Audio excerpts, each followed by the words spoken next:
Hi,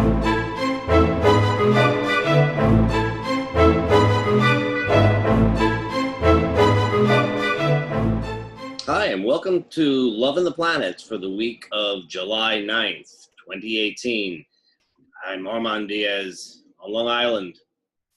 And I'm Margaret Gray in Dublin, sunny summer Dublin. Margaret, I don't know that we should be welcoming people to this particular week. It's not a cozy, comfy week. We often say it's a big one, or it's a scary one, or I can't recall having one like this though. Yeah, this is kind of a biggie, isn't it? It's the beginning of eclipse season, and this summer, we've got 3 eclipses, so it drags it right on to past August 11th when we have the last eclipse. So it really means, I think of eclipses really as being on a roller coaster. You know, that one minute you think, oh, everything's fine, this eclipse isn't affecting me, and the next minute you think, oh, I feel really emotional, I don't feel good. And I think in relationships, we always have to remember that, first we're dealing with our own emotions, and then we're dealing with the other people around us. So it's very easy for all the emotions to get mixed up. So I would say one thing that's really important during this eclipse season is really ground ourselves in ourselves and really try and get a handle of what is my stuff and what is not my stuff. What are my emotions? What are not my emotions? Because if they get mixed up, it just makes it harder for everyone. I agree. That's really good advice. I think that the most important thing we can do is to recognize what's going on within each of us, and try not to project it out onto our partners. And yet,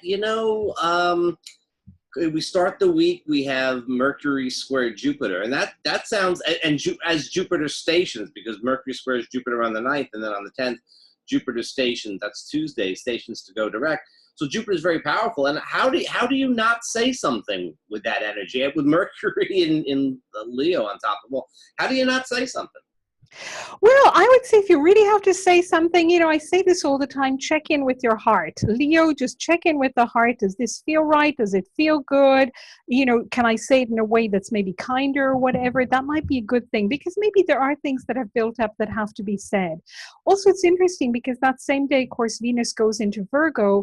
So, there's a sense of maybe closing in a little bit, of privacy, but also being a little more analytical in relationships. So really checking out, what is this about? So if there's a need to say something, really combine it with the Venus in Virgo. That might really help. Although, you also don't want to find something to pick at. I'm not big on the stereotypes of Venus in Virgo, but, with Jupiter stationing, maybe that is an opportunity to sort of make, mountains out of molehills and let, that cap that was left off the toothpaste be the thing that, just explodes everything, because it seems like, just too much to bear. And also, if it does explode everything, to maybe take a step back and think, okay, what has been building up? Because often when things explode, there's been a build-up, and we ignore the build-up because we think it's okay, and then it all comes out. So to take a step back, use the Virgo to analyze. Now, of course, on Wednesday, middle of the week, we've got Venus trine Uranus and quincunx Chiron. So that could bring, on the one hand, some exciting, unexpected romance, but on the other hand, it could also bring some unexpected news that might not feel quite so exciting. Yeah, I think that there's a little bit of a difficult balance there. This is, we haven't seen Venus and Uranus to really do much with since Uranus went into Taurus. This is an easy flowing trine aspect. We've seen the square, but this is an easy flowing trine aspect. And, under any other circumstances, I'd say it'd be a nice one. Try something different, ease out of your patterns. But, that, especially that quincunx to Chiron, it's like, can you ease out of anything? It's sort of like, here's an opportunity to do something different, and then you're just like, you don't feel it, it's annoying, Can hurt. I think whenever we've got especially a harsh aspect to Chiron, there can be a little bit of pain behind it. So it's not quite what it seems. And then we come to the Cancer super new moon partial solar eclipse, which is opposite Pluto. So this is not really going to be a usual new moon, is it, Armand, where we can start new things with loved ones? No, a new moon is usually quiet. A solar eclipse is going to be powerful and intense, but but it is inward. It's an implosive sort of energy, if anything. But opposite Pluto, it gives it that kind of full moon type of feeling because it is an opposition.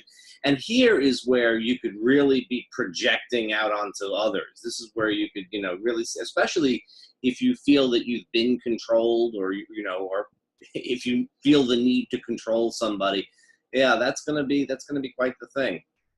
And particularly with Mercury quincunx Neptune, I think there could also be a lot of confusion. What is this really real, or is it a fantasy, or is it from the past? Maybe it's, I'm projecting something from my parents or other, past relationships or whatever. So there's not going to be a lot of clarity. And I mean, with the Cancer new moon, that's, the Cancer moon is very sensitive. So there's likely to be a lot of emotions around that day. So maybe a good day to kind of really just be in nature. I always think when there are these large, big planetary transits, nature can really hold us, contain us, give us some comfort, and just ground us so that we don't, spill out all over the place. Well, at least if you go out for a walk in the woods, you'll be by yourself, and you can only do so much harm to your relationships. That's or except if you were supposed to be someplace else, and then where were you? That could be a thing. But I think that that's a good strategy. I would say that,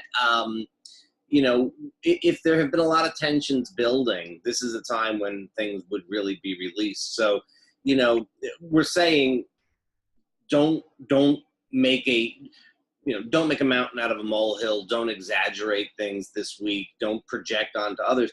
And yet, if there's things that need to be said, if there's things that need to be done, it's probably going to happen. Absolutely. And I think really just be aware, be conscious of what we say and how we say it. And really, I think what you're saying, Armand, which I agree with, is not to create drama, unnecessary drama. On the other hand, to address things as well, not to avoid addressing them, because sometimes they can build up because they're not addressed or because people dismiss them. So there's also that. Now, we kind of go into the weekend with Venus trine Saturn, which is not exactly the most jolly of aspects. So, I mean, on the one hand, it could bring us down to earth and make us really think, okay, how can I work on my relationship a little bit more? Because Saturn is always so helpful in doing that. On the other hand, it depends really, I think, how we go through the whole week. I think then that's really going to be what determines more the effect of that Venus trine Saturn. What do you think? Well, Venus in Virgo is going to be analytical. It's going to be work-oriented. Saturn's in Capricorn, work-oriented. So sure, working on your relationships. But you're absolutely right when say that, let's look at everything else that happened this week. And if you didn't blow up at the, Mercury-Jupiter square, at the Jupiter station, at the Venus-Uranus trine and the solar eclipse opposite Pluto, well, then you're probably in good shape. But if you did, then I wonder if it's not a matter of repair work as opposed to, constructively sort of, we always say Venus, Saturn, in a nice aspect where we're talking about taking things to the next level and so on. But I wonder if it isn't more like repair work or perhaps just appreciation for some good vibes after a bit tough week. So really take care of yourselves, take care of each other. Just be aware that everybody's going through these eclipses, where they're not unique to any of us, and everybody's kind of dealing with their own stuff. So, and there'll be more on the eclipses next week. So come join us next week. And please do subscribe to our YouTube channel. We'd love to see you. See you next week, Armand. Subscribe to this channel, and don't forget to stop by relationshipsandastrology.com. Where absolutely stuff, including the Venus in Virgo blog, that'll be out on Tuesday. Fabulous. And including, of course, our one-year course that's going to be starting next January. So that's really the only course I know of that's for relationships and astrology. So do pop by our website and have a look at that. See you next week, Armand. See you, Margaret. Bye-bye. Bye.